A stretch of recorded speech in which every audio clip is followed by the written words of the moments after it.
What if the person who broke your heart 12 years ago sent you a letter tonight? What if they didn't apologize? What if they didn't explain? What if they simply asked you to meet them at the place where you first fell in love? Would you go? This is not another story about love at first sight. This is not a story about perfect people making perfect choices. This is a story about two people who loved each other so deeply. They were both too afraid to stay. A story about a man who chose silence when he should have chosen trust.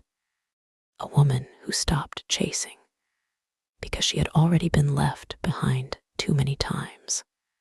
And a letter that arrived 12 years too late. Or maybe exactly on time.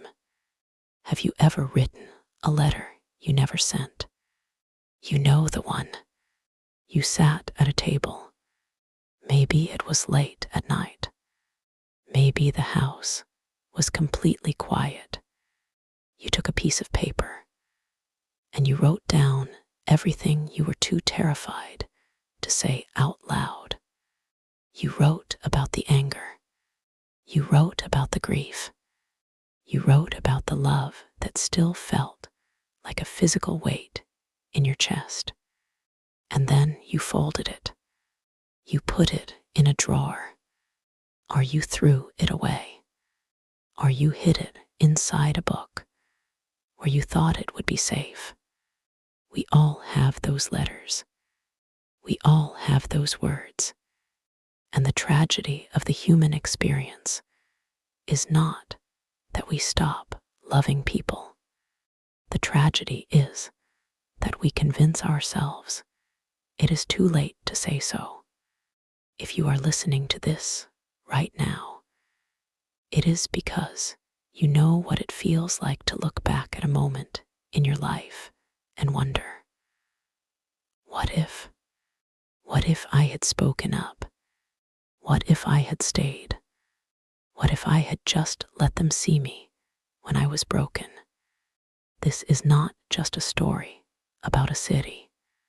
It is not just a story about a bookstore or a rainy night in Stockholm or an architect who made a terrible mistake. This is a story about the things we swallow, the apologies we choke on, the distance we put between ourselves and the people we love, simply because we are afraid of being known. This is the letters we never sent. Before we begin, I need you to understand something. By the time this story ends, you will not just be thinking about the characters. You will be thinking about the people you have lost. You will be thinking about the words you left unsaid. And you might just find the courage to finally say them. Take a deep breath. Let the noise of your day fade away. Because we are going back to a cold November night. And we are going to find out what happens when a ghost from 12 years ago finally decides to speak. The letters we never sent, a romantic audiobook about first love, lost time, and second chances. The letter at 11:47 on a cold November night in Stockholm. Alina Anderson received a letter from a man she had not spoken to in 12 years. She knew his handwriting before she saw his name. That was the strange thing about memory. It did not always remember faces. Sometimes it remembered handwriting, sometimes a voice, sometimes the way someone used to say your name. Alina stood alone in her apartment in Södermalm, holding the envelope beneath the yellow light of the kitchen. Outside, Rain slid down the window. Stockholm was quiet. The streets below glistened beneath the lamps. And somewhere in the distance, a train moved through the darkness. Elena turned the envelope over. There was no return address, only 4 words written across the back. I should have told you. She stopped breathing for a moment. Daniel. She knew it was Daniel. There were some people you could erase from your phone, some you could remove from photographs, some you could convince yourself you had forgotten. But there were people whose names your heart recognized before your mind had time to catch up. Daniel Lindstrom, the man Elena had loved when she was 26, the man she had once believed she would marry, the man who had disappeared from her life without explanation, the man she had spent 12 years teaching herself not to miss. She placed the envelope on the kitchen table. Then she walked away. She made tea. She washed a cup that was already clean. She checked her phone. She opened a book. She closed the book. At 12:16, she returned to the envelope. At 12:19, she opened it. Inside was a single sheet of paper. No explanation, no apology, just one sentence. If you still remember the little bookstore on Södermanegatan, meet me there on Saturday at 6. Elena read it twice, then a third time, and finally she noticed the words written beneath the sentence. Please come alone. She sat down. For 12 years, she had imagined what she would say if she ever saw Daniel again. She had imagined anger. She had imagined indifference. She had imagined walking past him without stopping. She had even imagined forgiveness. But she had never imagined this.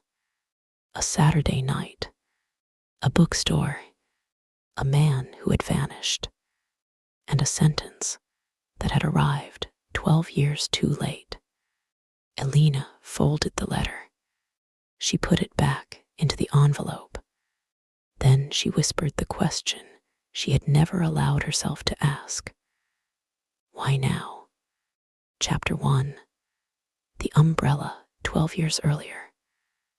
Daniel had first noticed Elena because she was arguing with a vending machine. It was raining that evening, not the romantic kind of rain people write poems about. It was the irritating kind, cold, sideways, persistent, the kind that found the space between your collar and your neck. Daniel had been standing beneath the narrow awning outside a small bookstore in Södermalm, waiting for the rain to become reasonable. It wasn't becoming reasonable. Then he heard a voice. Give me my money back. He looked over.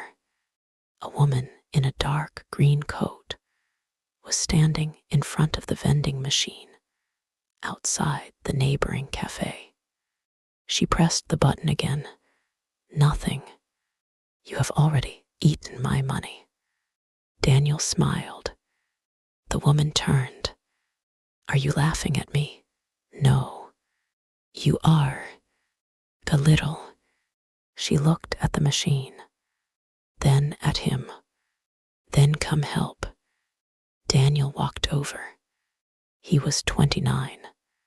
He worked as an architect and had the permanent tiredness of someone who spent too much time looking at buildings and not enough time looking at the people inside them. He crouched beside the machine. What did you order? Coffee. From this, yes. You're brave. I was desperate. That's different. She folded her arms. Can you fix it? No. Then why did you come over? Daniel stood. I don't know. She smiled. It was the first time he saw it. And years later, when he thought about that evening, he would remember almost nothing else. Not the rain, not the cold, not the bookstore, only that smile. The cafe door opened. A gust of warm air escaped. The woman looked inside, then at Daniel. I suppose my coffee is gone. Probably, she sighed. Do you know somewhere nearby? Daniel pointed across the street. There is a cafe around the corner. Is it good? Not particularly. Then why are you recommending it? Because it's warm. She considered this. Fair. They crossed the street together. Neither of them knew that this was how some of the biggest chapters of a person's life begin.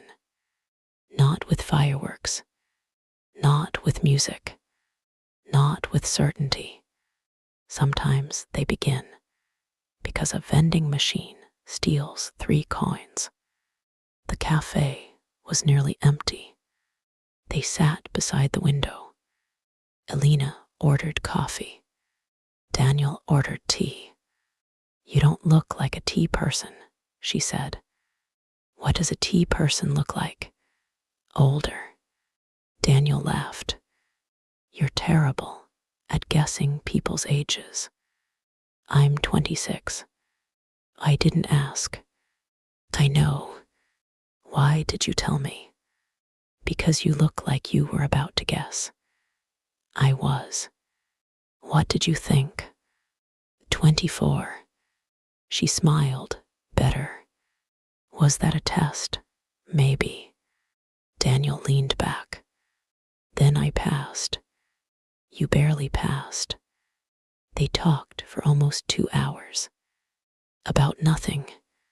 And everything. Books, travel, work, childhood, the strange feeling of living in a city, surrounded by people, while sometimes feeling completely alone. Elena worked at a small publishing company. She loved stories. Daniel loved buildings. She said books were houses for people who didn't know where else to put their thoughts. He said buildings were the same. She looked at him. You're not as boring as you look. Thank you. That wasn't entirely a compliment. I'll take it. When they finally left the cafe, the rain had stopped.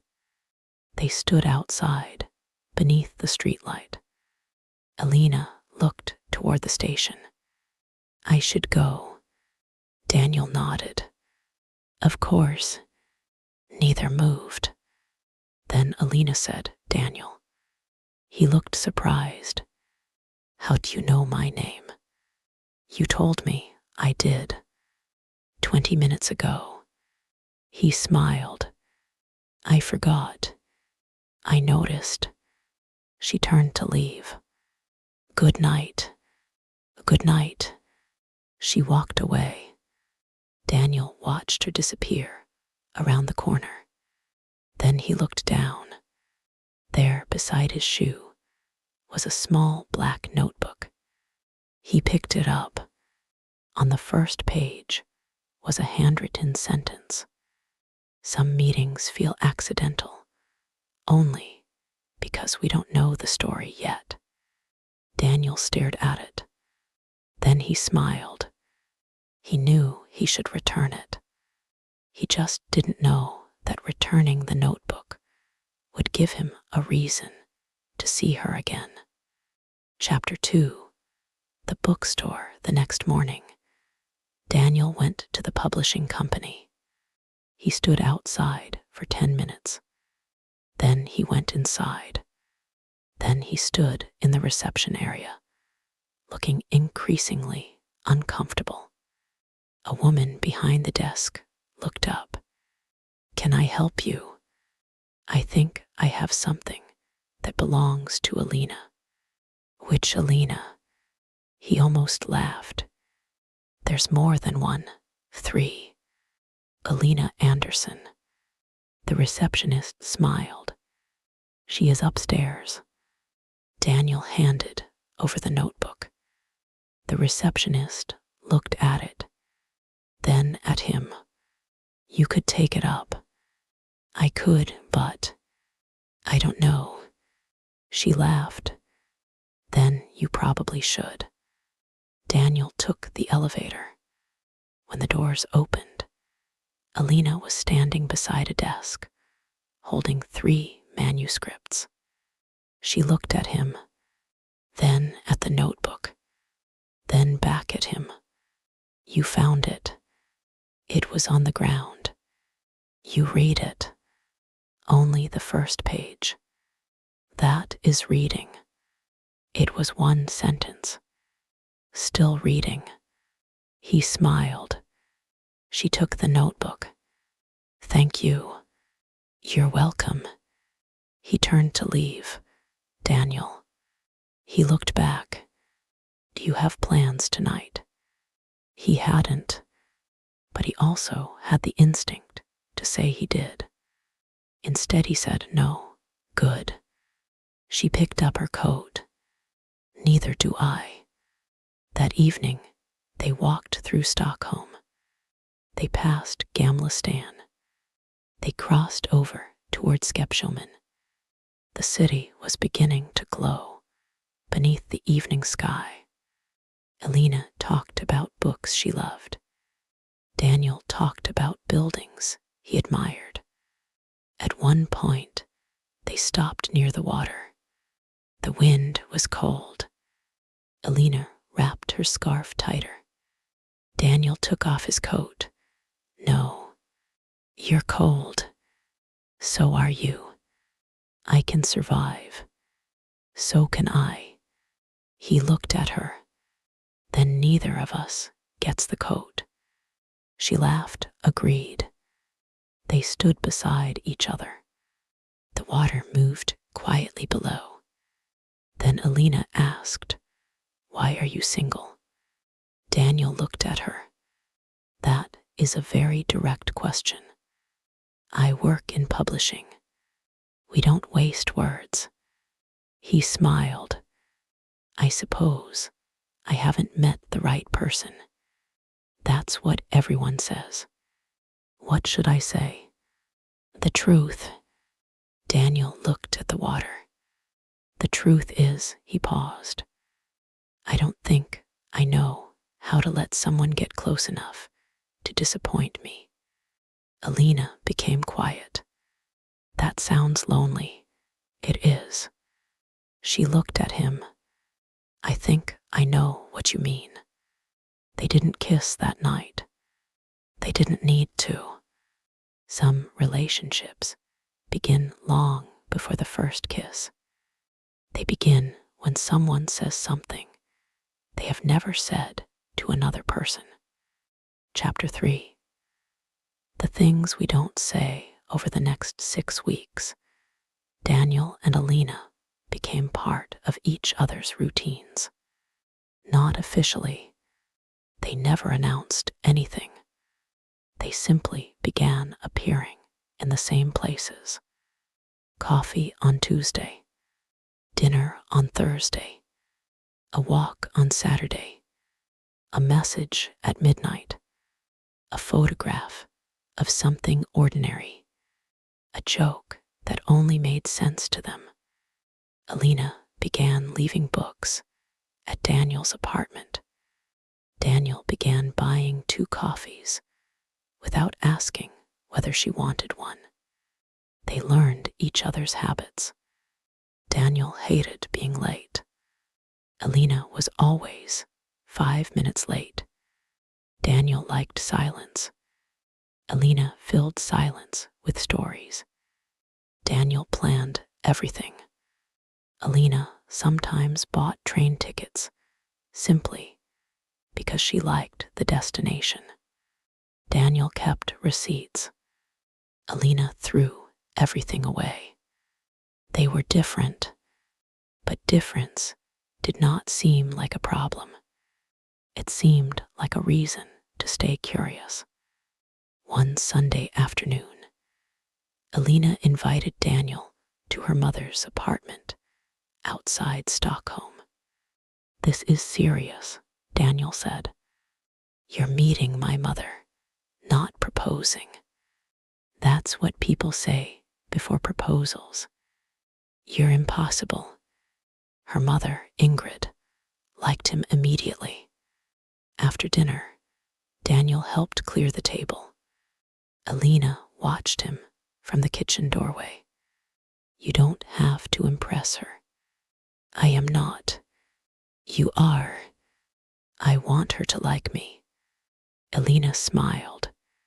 "She already does." Later that night, Daniel and Alina walked outside. The air smelled of wet earth. Alina stopped. "Daniel, yes. Do you ever think about the future?" "All the time." "What do you see?" He looked at her. "A house." She smiled. "Where?" "I don't know." "Children, maybe." "Travel, yes, me." Daniel didn't answer immediately. Alina looked away. "I shouldn't have asked." "No." She waited. "I see you." Her eyes returned to his. "That's not an answer. It is the only honest one I have." She smiled. Then she kissed him. It was their first kiss. It lasted only a few seconds. But when they pulled apart, neither spoke. Alina rested her forehead against his. "Now we're in trouble." Daniel smiled. "I think we were already in trouble." Chapter 4. The photograph. 6 months later, Daniel bought a ring. He did not tell Alina. He carried it everywhere. In his coat pocket, then his desk drawer, then a small box beside his bed. He had no grand plan. He only knew one thing. He wanted more mornings with her. He wanted arguments about where to travel. He wanted her books on his shelves. He wanted her mother to call him by his first name. He wanted ordinary life, the kind of love that stopped needing to prove itself.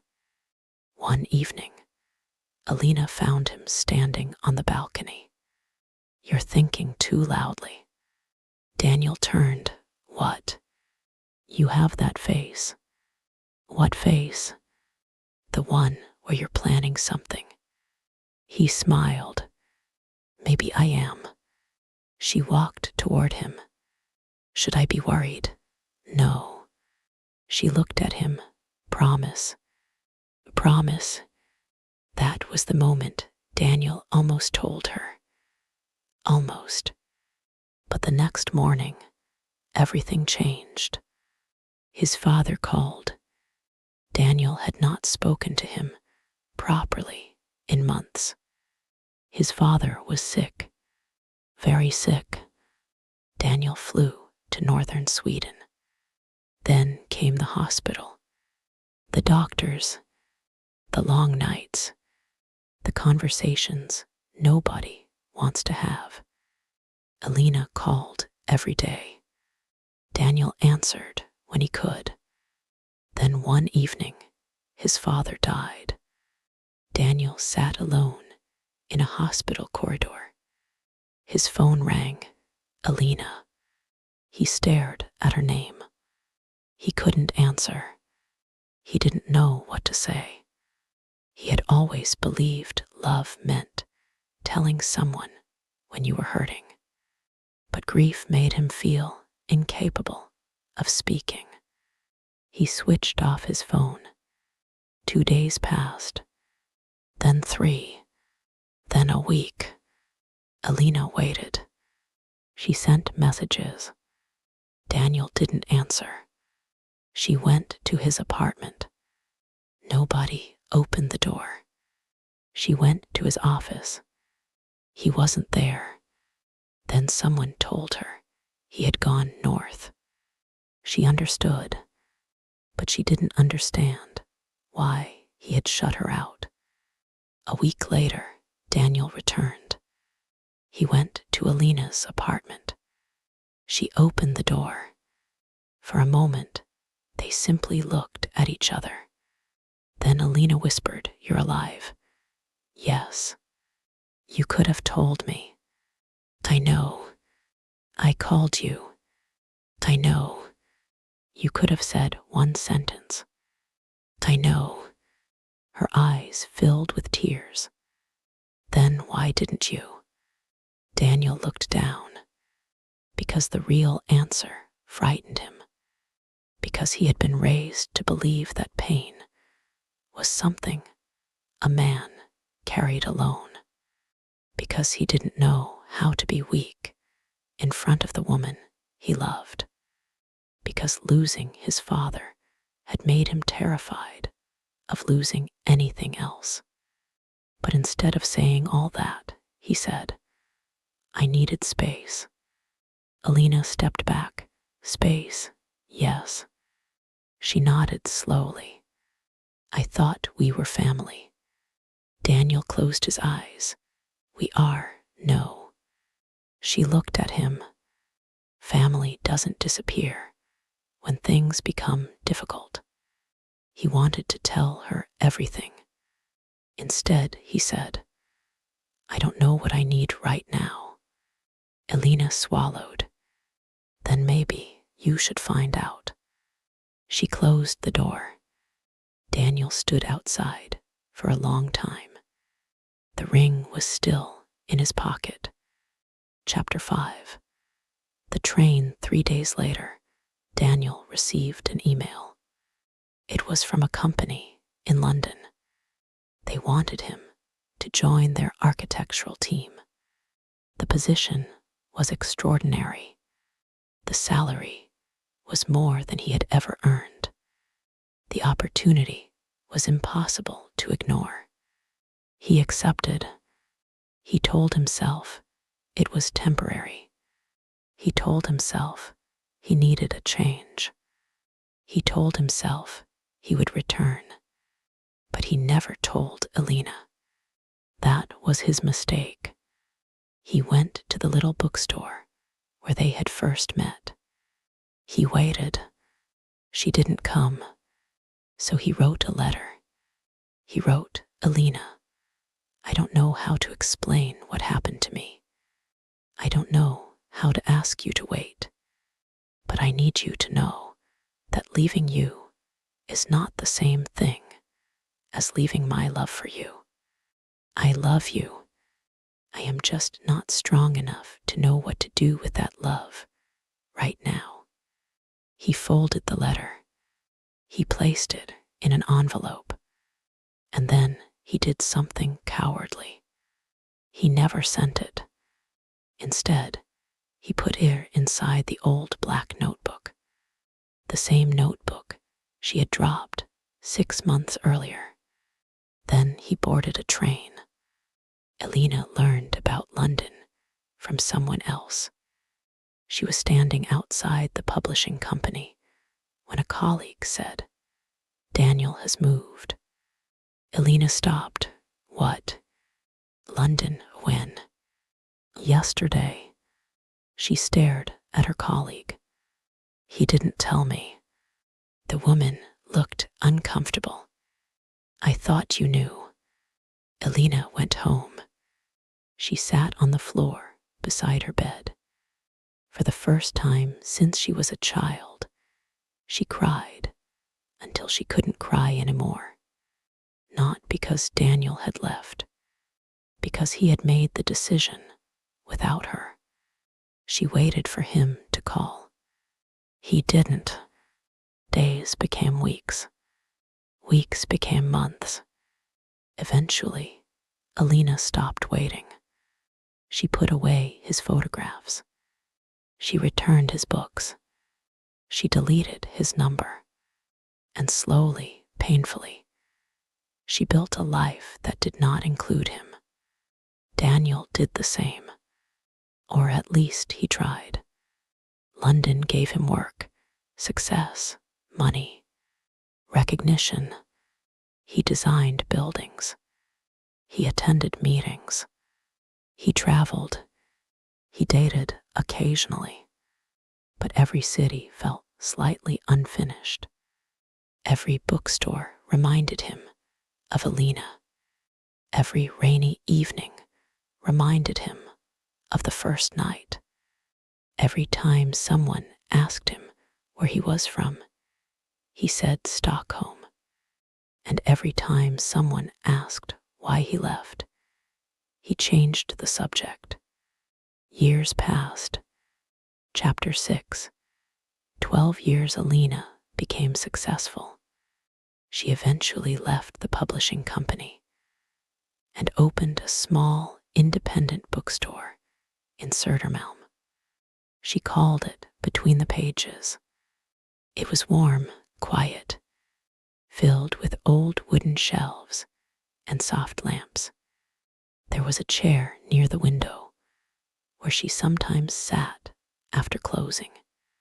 She never married, not because she was waiting for Daniel. At least that's what she told herself. She dated. She fell in love once, or thought she did, but something was always missing. Daniel, meanwhile, became one of the most respected architects in his company. He traveled between London, Copenhagen, Paris, and Stockholm. He had money, a beautiful apartment, a successful career, a life that looked complete from the outside. But there was one thing he had never achieved. He had never learned how to stop regretting the things he had been too afraid to say. Then, 12 years after their first meeting, Daniel returned to Stockholm permanently. He was 41. Alina was 38. He knew about the bookstore. He had walked past it twice. He had never entered until one November evening. He stood outside. He looked through the window. There she was, Alina, older, different, exactly the same. She was sitting behind the counter reading. Daniel's heart began beating so hard he thought she might hear it through the glass. He turned around. He walked away. Then he stopped. He laughed at himself. 41 years old. A successful man, still afraid of one woman. The next morning, he wrote the letter. If you still remember the little bookstore on Södermangaten, meet me there on Saturday at 6. Then he added, please come alone. He nearly tore it up. Instead, he sent it. Chapter 7. Saturday at SIX at 5:52 on Saturday evening, Alina locked the bookstore door. She had spent the entire day wondering whether she should come. At 5:58, she saw him. Daniel was standing across the street. He looked older. His hair was darker than she remembered. There were lines around his eyes. But it was him. Alina's first thought was not, I still love him. It was, you really came. Daniel crossed the street. Neither spoke. Then he said, hello, Alina. She looked at him. Hello, Daniel. Silence. He looked at the bookstore. You kept it, yes. It's beautiful. Thank you. Another silence. Then Alina asked, Why did you send the letter? Daniel looked at her. Because I owe you the truth. You had 12 years to tell me.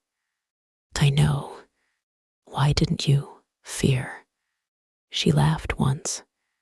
Not because it was funny. Fear, yes. That's your explanation. No. He took a breath. My father died. I didn't know how to deal with it. I thought I needed to become stronger before I could come back to you. Alina said nothing. I thought leaving would make me better. Did it? No. He looked at the ground. I became successful. I became independent. I became everything I thought I needed to be. And I was still the man who couldn't answer your phone call. Alina looked away. What do you want from me? Daniel answered honestly. I don't know. That surprised her. He continued. I don't know whether you hate me. I don't know whether you are happy. I don't know whether there is someone else. I don't know if I'm too late.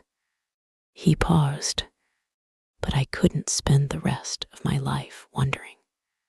Alina's eyes filled with tears.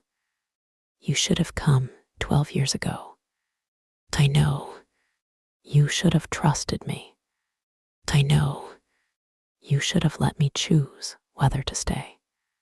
I know. She looked at him. That is the part I can't forgive. Daniel nodded. I understand.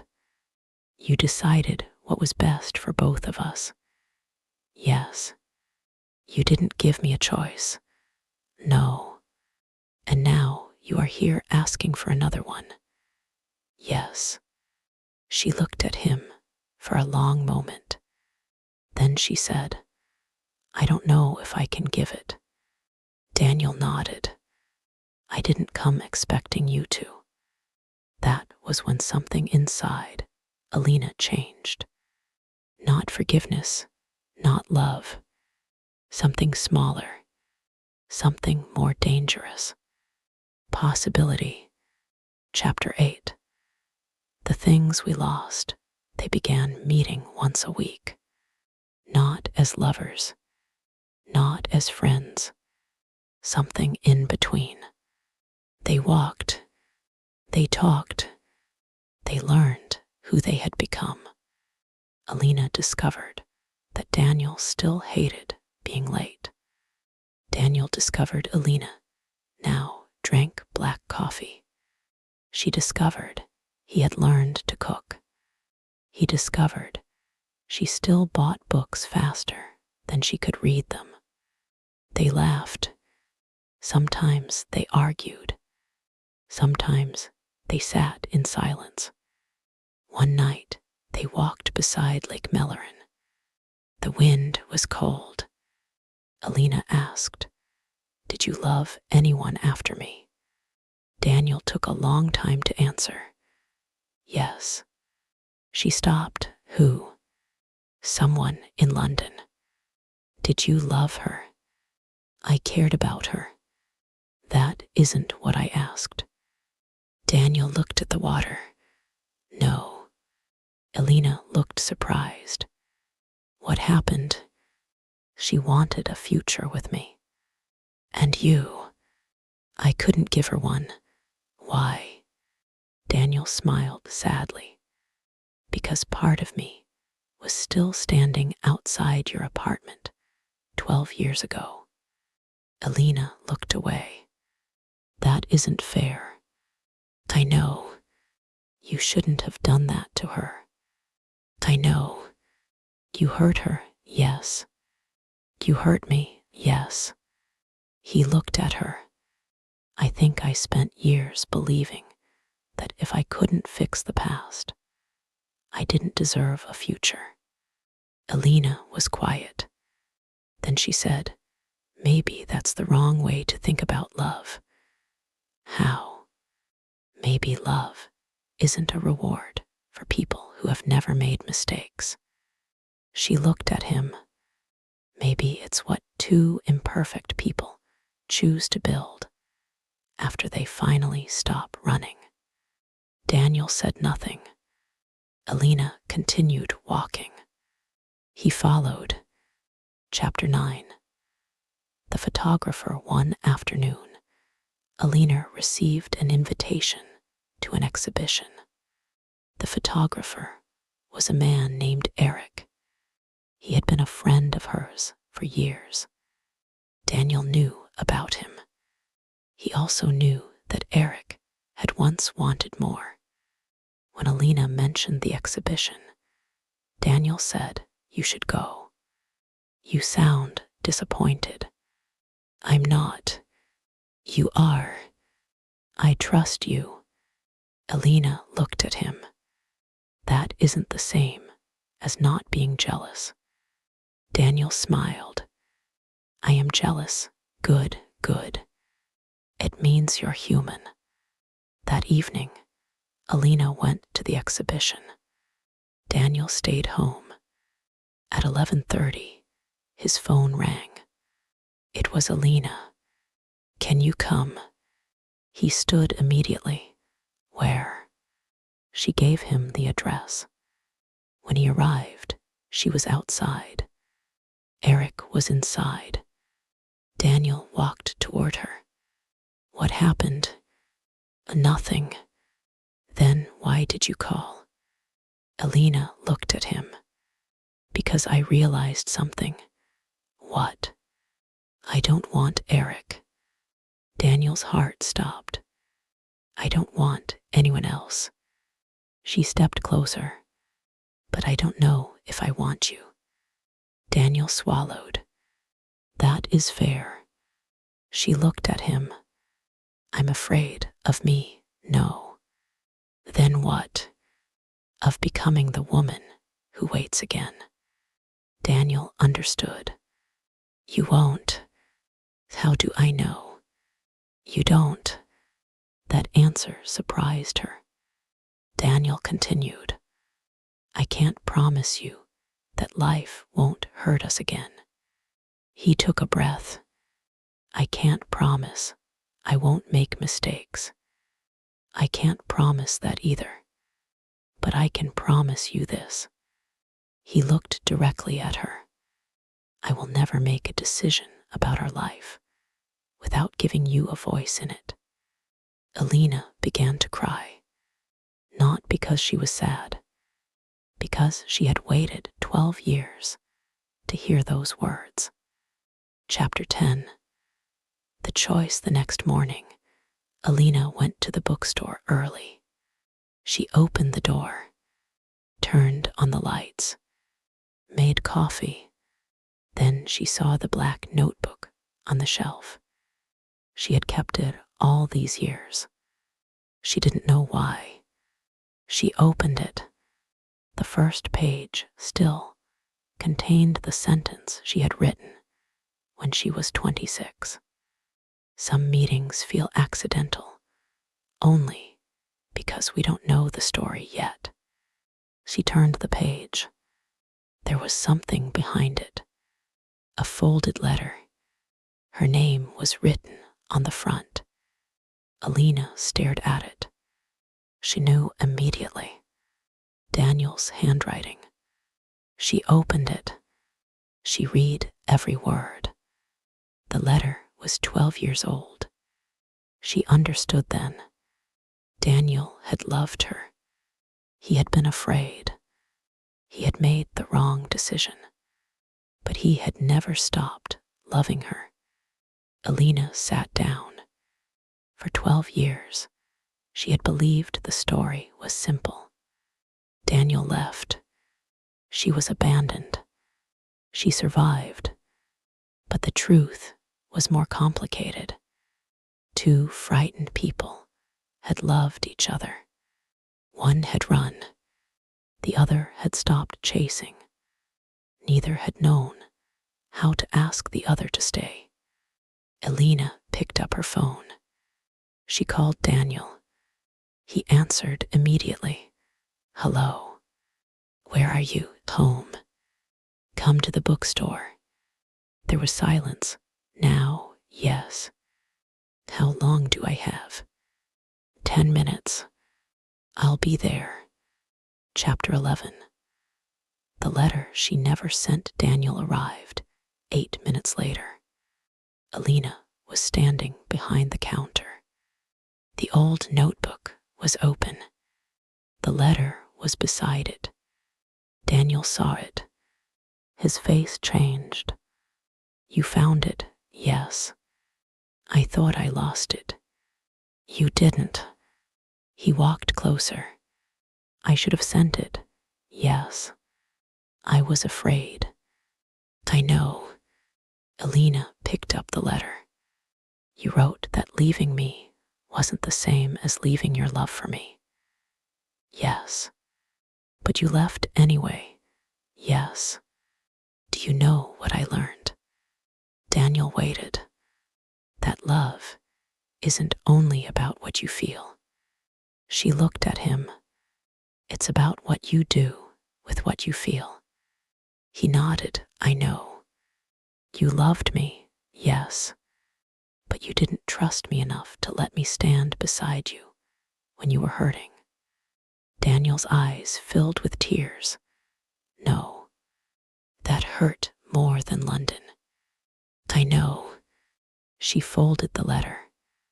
"But I'm tired of punishing the man you are for what the man you were did." Daniel looked at her. "What are you saying?" Elena smiled through her tears. "I don't know." He laughed softly. "That sounds familiar." She came around the counter. "I don't know what happens next." "Neither do I. But I want to find out." Daniel stared at her. "Are you sure?" "No." She smiled. "But I'm willing to be." He stepped closer. She reached for his hand. For a moment, they simply stood there. 12 years disappeared. Not because the past had been erased, because it had finally been understood. Then Daniel whispered, "Can I kiss you?" Elena smiled. "You should have asked 12 years ago." "I know." "And now." She stepped closer. "Now you can." He kissed her slowly, gently, not like people who had just fallen in love, like people who had finally found their way back to something they had never completely lost. Chapter 12. Ordinary days. They did not get married immediately. They did not buy a house the next week. They did not suddenly become perfect. Real love does not work that way. They argued about money. They disagreed about travel. Daniel wanted to renovate the apartment. Elena wanted to leave it exactly as it was. She thought he worked too much. He thought she worried too much. Sometimes old fears returned. Sometimes Elena became afraid Daniel would leave. Sometimes Daniel became afraid Elena would decide he wasn't enough. But this time they talked. That was the difference. When Elena was afraid, she said, "I'm afraid." When Daniel needed space, he said, "I need an hour, but I'm coming back." When they disagreed, neither disappeared. They learned slowly, quietly. They built something neither of them had been capable of building 12 years earlier. Trust. One spring morning, Daniel brought Elena coffee in bed. She opened one eye. "Why are you awake?" "It's 9. Exactly. He laughed. She pulled the blanket over her head. Go away. He sat beside her. I have something for you. She looked out. There was a small box. Her expression changed. Daniel. Before you say anything, she opened it. Inside was not a ring. It was a key. She looked confused. A key. To the new bookstore. What new bookstore? I bought the building next door. Elena sat up. What? Your shop needs more space. She stared at him. You bought a building? Yes. You're insane. Probably. She laughed. Then she looked at the key. Why? Because you once told me that books are houses for thoughts. He took her hand. I thought you deserved a bigger house. Elena smiled, and for the first time in 12 years, she felt something she had almost forgotten. Not excitement, not passion, something quieter, home. Epilogue, the last letter 2 years later. Elena stood outside the bookstore. It was evening, the same kind of evening as the night they had first met. Rain had begun falling over Stockholm. She watched people hurry down the street. Some carried umbrellas, some ran, some simply accepted getting wet. Daniel came outside. You're going to catch a cold. I'll survive. You always say that. I usually do. He handed her an umbrella. She smiled. Do you remember? The vending machine. Yes. You were angry. I was hungry.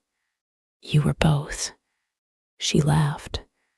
They walked together. The city reflected in the wet pavement. Streetlights shimmered across the water. People passed them without knowing their story. That was the strange thing about love. From the outside, it could look ordinary. 2 people walking home, 2 cups of coffee, 2 coats hanging beside a door, 2 names written on a piece of paper. But inside, those ordinary moments could exist an entire universe. Daniel stopped. What? Elena asked. I never told you something. What? The first night we met, I found your notebook. I know. I read the first sentence. I know. I kept thinking about it. What did you think? He smiled. That maybe you were right. About what? That some meetings feel accidental, only because we don't know the story yet. Elena looked at him, and now Daniel took her hand. Now I think some people leave because they are afraid.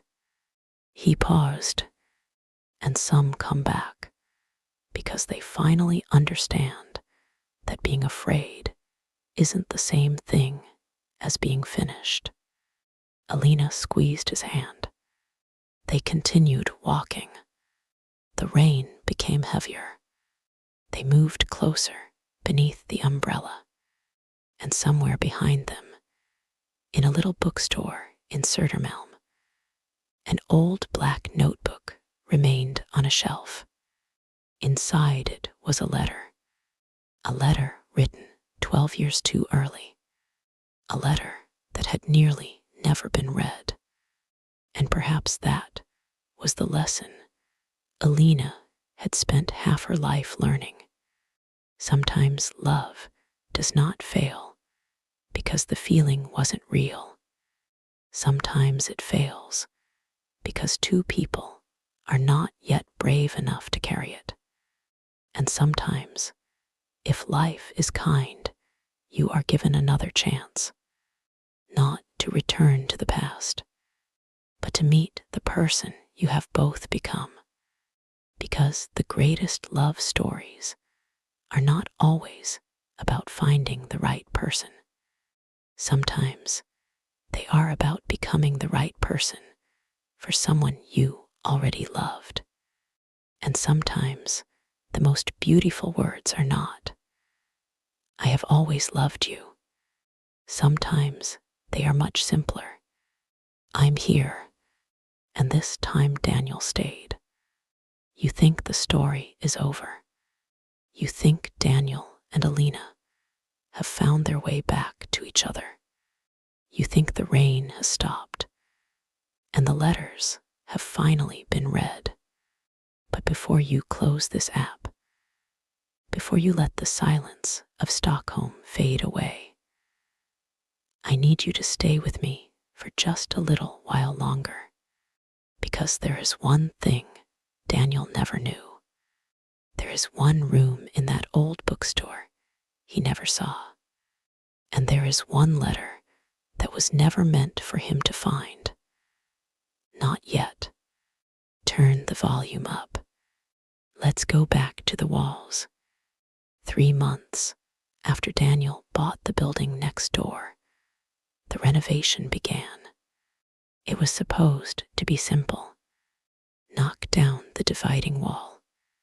Expand the reading area. Give Alina more space for the shelves she was constantly running out of. Daniel insisted on doing the demolition himself. He told Alina it was because he wanted to save money. But the truth was simpler. Daniel was an architect. He needed to understand the foundation of the house. He was building his future inside. It was a Tuesday evening. Alina was at the cafe across the street, drinking black coffee. Daniel was alone in the dusty space between the two buildings. He wore a heavy canvas jacket. He held a sledgehammer. The air smelled of old plaster, dry rot, and a century of quiet. He swung the hammer. The wall cracked. He swung it again. Plaster fell like snow. Wood splintered. On the 4th swing, the hammer broke through the interior framing, but it didn't hit empty space. It hit something hollow, something metallic. Daniel stopped. He wiped the sweat from his forehead. He shined his work light into the hole. Tucked between the original wooden studs of the 1920s building was a small, rusted iron lockbox. It was sealed shut, covered in decades of dust. Daniel frowned. He reached inside. The metal was freezing. He pulled it out. It was heavy. There was no key, but the latch was corroded. With one firm press of his thumb, the mechanism snapped. Daniel opened the lid. He expected to find old coins, or perhaps deeds to the property, or maybe nothing at all. Instead, he found envelopes, dozens of them, tied together with a faded yellow ribbon. And beneath the envelopes, a single, thick piece of cardstock. Daniel picked up the cardstock. The handwriting was elegant, faded brown ink. It read to the next person who decides to break these walls. Some buildings are not made of brick. They are made of the things we cannot say. If you are reading this, you have found the archive. But before you read theirs, you must read his. Daniel's breath caught in his throat. Beneath the cardstock was a single, white envelope. It was not yellowed with age. It was crisp.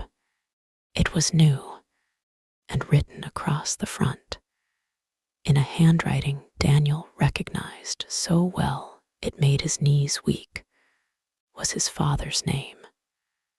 To Alina, to be opened only when the walls come down. Daniel stared at it. His father had been dead for 12 years. His father had died in a hospital in northern Sweden, hundreds of miles from this bookstore. How did this letter get here? Why was it addressed to Alina? And why was it hidden inside a wall? Daniel's hands began to shake. He looked at the envelope. He looked at the dust on his hands. He sat down on the wooden floor, and he opened it. Inside was a single sheet of paper. Daniel's eyes scanned the first line, and the world, he thought, he understood suddenly tilted on its axis. My dearest Alina, if you are reading this, it means I am gone, and it means my son is running away. I know you are angry with him. You have every right to be. Daniel does not know how to stay when things become heavy. He looks at pain the way a bird looks at a storm. He only knows how to fly away from it. But I need you to know something he cannot see right now. I need you to know why I asked you to let him go.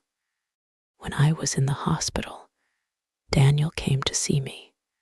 He stood by my bed, and he tried to be strong. He tried to be the man he thinks I wanted him to be. But I have watched my son for 39 years. I know the exact moment his heart broke. I saw him realize that he could not fix me. And in that moment, I saw him decide that he was not enough for you. He is going to leave you, Alina. He is going to take a job in London. He is going to build skyscrapers and design museums. And he is going to try to fill the hole in his chest with concrete and steel. I could tell you to stop him. I could tell you to beg him to stay. If you ask him to stay right now, he will, because he loves you. But if he stays now, he will stay out of guilt. And guilt is a terrible foundation for a house. He needs to leave. He needs to feel the cold of a city that is not his home. He needs to realize that success without you is just a very expensive way to be lonely. He needs to learn that he cannot build a life if he is terrified of the people living inside it. So I am asking you to do the hardest thing a person can do. I am asking you to let him break your heart so that he can learn how to put it back together. Do not chase him. Do not write to him. Let him go into the dark, because I promise you, Alina, if he is truly the man I raised him to be, he will eventually find his way back to the light. And when he does, he will not just be a boy who loves you. He will be a man who knows how to stay. Forgive him for leaving, but do not forgive him too quickly. Make him earn the return. I am sorry. I will not be there to see you both grow old. But I know, with whatever time I have left, that you are the only woman who could ever teach him how to be brave. With all my love, Johan. Daniel stopped reading. The paper slipped from his fingers. It landed in the dust. The silence in the room was deafening. The rain outside began to fall against the broken window. It sounded like applause. It sounded like a judgment. His father hadn't just died. His father had orchestrated the only thing that could have saved Daniel's life. His father had seen the cowardice in Daniel, and he had gone to Alina. Alina hadn't just been waiting for him. Alina hadn't just been surviving his absence. Alina had been holding the door open. She had carried the agonizing weight of his father's words. She had let him walk away. She had let him think she hated him. She had let him believe he was a monster who abandoned her, simply because her father begged her to let him learn how to be a man. She hadn't just forgiven him. She had architected his salvation. Daniel put his face in his hands. He wept. He wept until his chest ached. He wept for the 12 years she had spent carrying a secret that would have destroyed him if he had known it. He wept because he had stood in front of her and asked for a second chance, completely unaware that she had been the one keeping his first chance alive. He didn't know how long he sat there. Maybe an hour, maybe 2. Then he heard the footsteps. Alina stood in the doorway of the broken wall. She held 2 cups of coffee. She looked at the dust. She looked at the rusted iron box. She looked at the letter on the floor. She didn't say a word. She just set the coffee down. Daniel stood up. His face was wet. His hands were shaking. He walked over to her. He didn't say, "I'm sorry." He didn't say, "I love you." He fell to his knees in the dust and the plaster, and he wrapped his arms around her waist. He buried his face in her coat. "You knew," he whispered. His voice broke. "You knew the whole time." Alina's hands moved slowly into his hair. She held him tightly. "He asked me to," she whispered back. "I couldn't tell you. If I told you, you would have stayed out of duty. I needed you to stay out of choice." Daniel pulled back. He looked up at her. "Why didn't you tell me when I came back? Why let me think I was unforgivable?" Alina smiled, a sad, beautiful smile, "Because you needed to believe you had to earn your way back.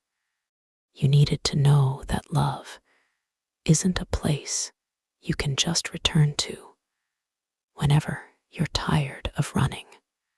You had to learn how to build it." Daniel stood up. He kissed her, not gently, not carefully. He kissed her like a man who had finally found the ground beneath his feet. When they pulled apart, he rested his forehead against hers. "I'm done running," he said. "I know," she replied. Daniel looked down at the iron box. He looked at the dozens of envelopes tied with the yellow ribbon. "What is this?" he asked. Alina walked over to the box. She picked up the cardstock. She traced the faded ink. "When I bought this building," she said softly, "the real estate agent told me the original owner was a man named Elias. He ran a bookshop here in the 1950s. He never married. He died alone. But when they cleared out the shop, they found this box hidden in the walls." Daniel looked at the envelopes. "Whose letters are they?" Alina untied the yellow ribbon. She pulled out the first envelope. She handed it to Daniel. The handwriting was a woman's, dated 1954. The front read, "To the man who sits on the bench by the water every Tuesday. The one who doesn't know I watch him." Daniel looked at Alina. "Who is she?" "I don't know," Alina said. She pulled out another envelope. "To my brother, I forgive you for what happened in the winter of 1962. She pulled out another. "To the daughter I gave away, I hope you like the rain." Daniel stared at the pile. Dozens of lives, dozens of heartbreaks, dozens of words that were never spoken, left hidden in the walls of a bookstore, waiting for someone to find them. "Elias didn't just sell books," Alina whispered. "He collected the things people were too afraid to say. He built a sanctuary for the unsent." Daniel looked at the woman he loved. He looked at the broken wall. He looked at the letters. "What do we do with them?" he asked. Alina smiled. She reached into her pocket. She pulled out a pen, and she pulled out a blank, white envelope. She wrote a single sentence on the front. "To the boy who argued with a vending machine in the rain." She handed it to Daniel. "Now," she said, "we write the next chapter. Some meetings feel accidental, only because we don't know the story yet. But what about the meetings we haven't had yet? What about the letters hidden in the walls, waiting for the right person to break them open? Who was the woman watching the man on the bench in 1954? Who was the brother who needed forgiveness in the winter of 1962?